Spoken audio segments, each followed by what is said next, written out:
Hi all, Justin here, G0KSC on behalf of Moonraker, and happy Monday. Well, at least we've got the sun out now after a week of pretty damn gloomy weather.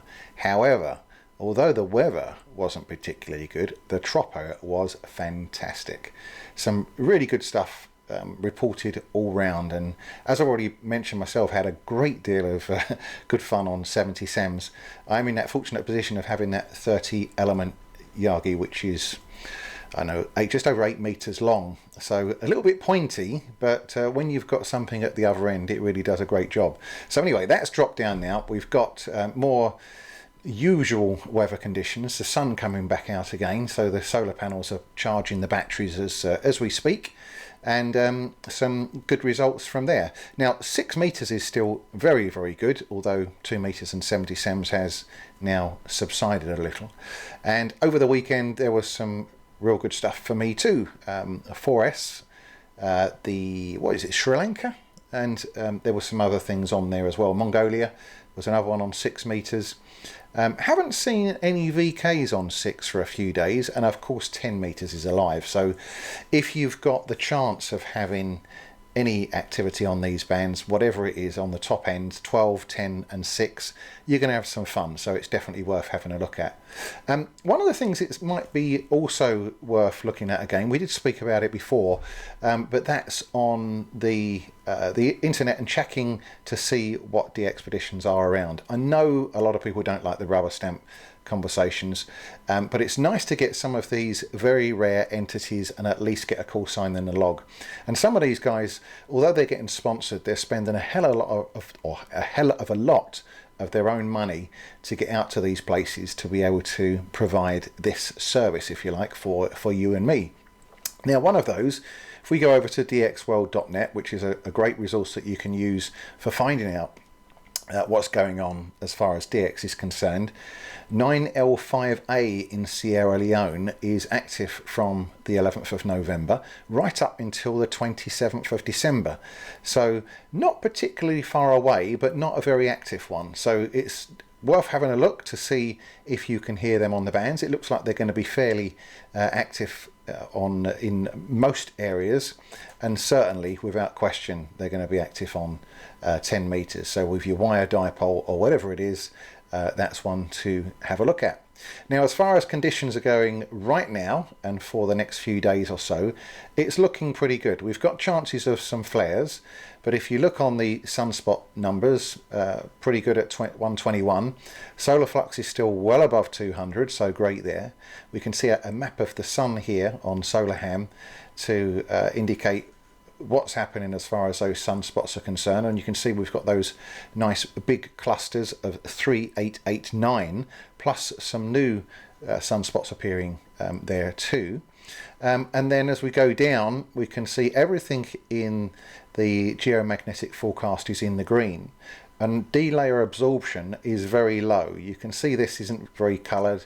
If it was going into green, yellow or red, then it would mean that on certain bands we might be getting some lockout or not getting signals reflected back down, so we wouldn't be able to conduct the QSOs that we do right now on the upper bands like 12, 10, 15 and 6.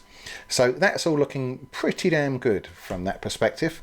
Now, the other thing I was going to comment on this morning, I did see that the guys down at Moonraker had posted on an FTDX 101 for SAO, and just tuning through the bands on those. Now, I don't know about anybody else. I know a lot of people do have brand loyalty, and for me it's performance loyalty, and I've been that way for a long time. Now, I used to have the Flex 6700. It was top in terms of receiver performance, and that's what's important to me and a lot of people that are very keen on being able to hear. You can't hear what you can't work, or you can't work what you can't hear, I should say. So being able to have good selectivity, dynamic range and so on is extremely important. Now, the third and final resource I'm going to cover on here today is the Sherwood Engineering receiver performance list, which Rob Sherwood is an independent guy. He has a company that does this sort of things. You can have a look through his website and see what other things he does. But over the years, he's been doing a comparative forum, if you like, or website showing the difference in performance between pretty much everything you can possibly imagine on HF.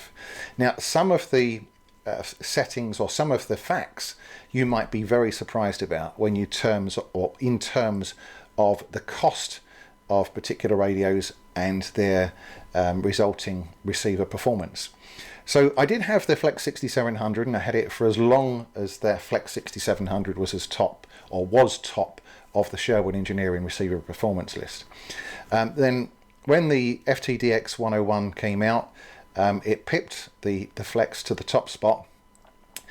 So I parted with the Flex 6700 and got the FTDX 101D.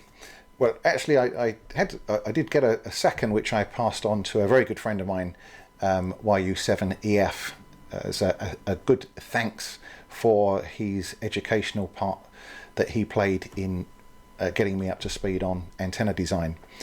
So that was then, and this is now. And when you look at when that was first published in 2019, being at the top of the list there, you can see it still now. Now, the interesting thing is the Flex 6700 is still very much in second place.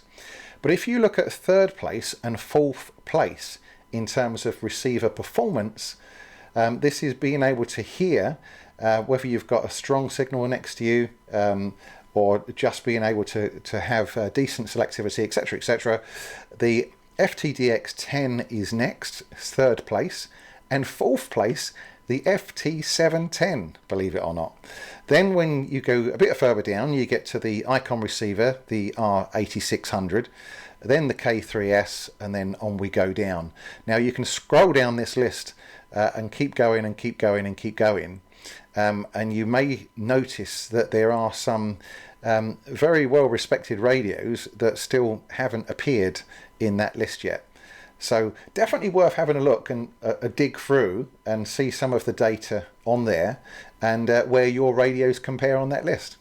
So that's it for the moment. A bit of an update, and we'll catch up later on. What I'm going to do, actually, I'm going to let you know I'm going to be doing some reviews and some testing on certain product items. But adding a little bit of a twist as well.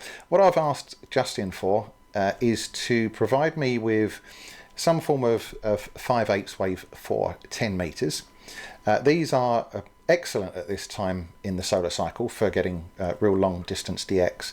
But the reason for asking for the 5/8 is that we can make some modifications or an addition on the bottom of that to make that an end-fed half wave on 15 meters. It doesn't mean that you can have it as dual band, but you'd be able to use something like that as a half wave vertical on 15 meters, which would be fantastic when conditions are quite not as good as they are now, or we're not quite at the point where we are in the solar cycle. And you can use it as a 5/8 vertical at ground level, doesn't need to be up in the air, for 10 meters right now. The beauty of both of those is that even if you're in a very small space, you don't need extensive radial mats to go all over the place. The 5/8, and most of them do benefit impedance wise from having some form of small set of radials, but you don't have the ground losses that you would do if it was a quarter wave vertical without a substantial amount of radials. So both of those could be excellent performers if you can't put something up right high in the air and if you're limited for space as well. The third reason, if you like, or the second reason for asking or mentioning that to you is to let Justin know he needs to get his finger out and send one of those down. So as soon as that's here, then we can have a play and maybe do some comparisons with the horizontal log periodic that I have for 15 and 10. And I want to show you some very interesting characteristics as well when we have the two. With the FTDX 101, there are several multiple aerial sockets on the back. I don't know if it's 2 or 3 actually. So what I'm going to do is I'm going to put the vertical in one and the beam in the other. and show you where some of this QSB comes from on occasions, because you might be quite surprised to see, and I'll demonstrate, that a lot of that QSB more often than not is a result of signal rotation rather than the signal fading for any other reason. And we can demonstrate that by having two receivers on the same frequency, one on the vertical, one on the horizontal, and as the horizontal or the signal on the horizontal antenna starts to drop, you can see the signal on the vertical antenna increasing and going up. Now, the vertical is less likely to go up as high in signals or indicated signal strength as the horizontal, because the horizontal is a beam and it has the benefits of ground gain, which you don't necessarily get with the vertical. Loads of information for a Monday morning, I know, and I'll go into this in a much more detail, but more in layman's speak once we get to that particular video. So again, for the second time today, and maybe 3 minutes later, that's it for the moment. Catch you again soon. Cheers.